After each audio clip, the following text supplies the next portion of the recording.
Welcome to part one of my story times as a former member of a Filipino-American college organization. That's a lot of words. So I had a similar upbringing to most Filipino Americans. I was never taught much about the culture beyond the bits and pieces that I picked up at home. I learned Tagalog by eavesdropping on my parents. I'd watch everyone from my family cooking all sorts of Filipino dishes. And funny enough, I learned tinikling in high school because my PE teacher was Filipino and he had us do it as a class activity. Like, we were doing the clicking with PVC pipes.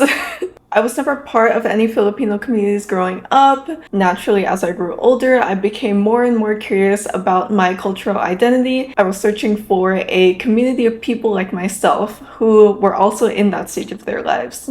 That's why when I found my university's Filipino-American organization in my freshman year, I was super excited to join. I was studying a few hundred miles away from home in a new place.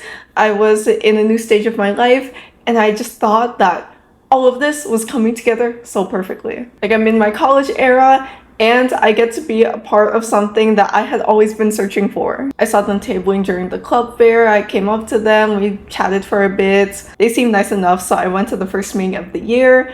But from the get-go, I could tell that there were established cliques. But I figured that made sense because a lot of them were already previous members of the club.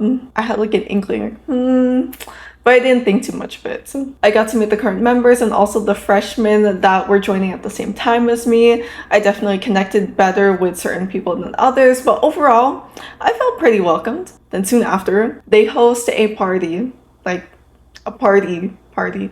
Keep in mind, I was hella awkward as a teen and a child. I was not invited to things. I would barely go to any social functions, much less parties, because I was never invited. My parents would never let me go. I was also not the type to sneak out. So needless to say, I was pretty shocked when they invited me, partly because of my history, but also because I just thought that this was a wholesome organization. I thought that all we would do are our little club meetings and potlucks and get-togethers. Meanwhile, they have this whole underground thing going on. In hindsight, it was obvious, but that was before I knew anything about universities and colleges and how they worked. So, of course, I was excited to be invited, so I accepted the invitation.